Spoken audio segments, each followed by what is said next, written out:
Bonjour, bonsoir, ça dépend où vous êtes sur la planète. J'espère que vous allez bien. Les abonnés de ma chaîne YouTube, également les partenaires de Crowd One. Si vous avez suivi les jours précédents, j'ai commencé une série de euh, vidéos intitulées Les lois de la réussite. Les 2 jours précédents, nous avons vu ensemble la loi du désir visuel, la loi du désir unique.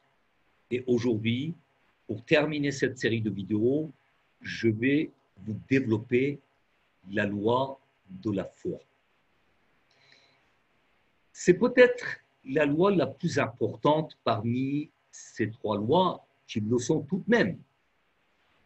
La loi de la foi, celle qui déplace les montagnes, qui rend la vue aux aveugles. On peut dire, ce que vous demandez, croyez que vous l'obtiendrez et cela vous arrivera. La foi est un état d'esprit qui lève les barrières psychiques. Les phrases genre « ce n'est pas possible »,« ce n'est pas pour moi »,« je n'y arriverai à jamais ».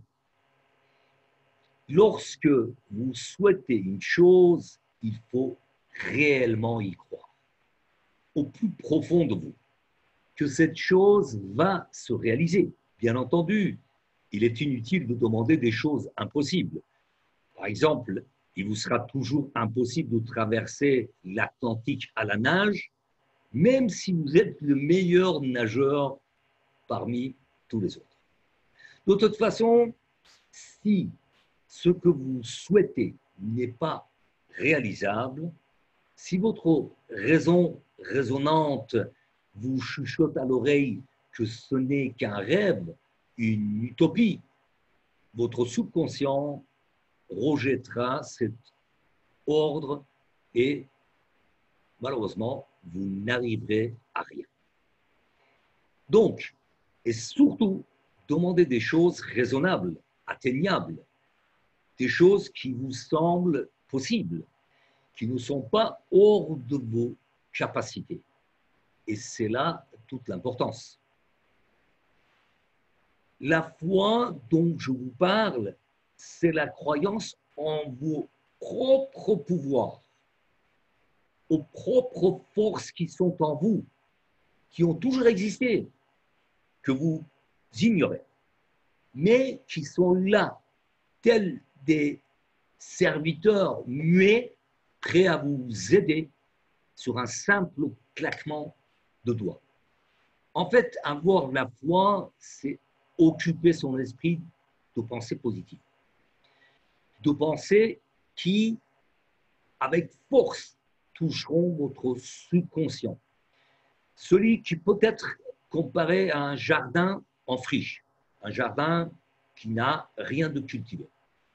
Si vous sommez des pensées négatives, eh bien, votre jardin ne sera jamais qu'un lieu triste où les mauvaises herbes, les herbes folles, vont voisiner les orties. Si par contre, vos pensées sont positives, votre jardin s'épanouira. Il va ruisseler des couleurs et de bonheur de vivre. Le terrain est là, le soleil, l'eau, le reste ne dépend uniquement que de vous. C'est-à-dire de la qualité de vos pensées, quelle que soit donc toujours positive. Une chose que je voulais encore vous dire, c'est que votre subconscient, pardonnez-moi, ne vous vexez pas, votre subconscient n'est pas intelligent. Ceci est prouvé scientifiquement. Il réagit mécaniquement aux pensées que vous lui envoyez.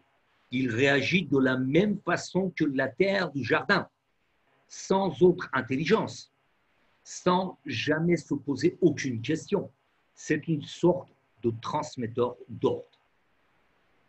Donc, programmez votre subconscient pour avoir des idées positives, des pensées positives.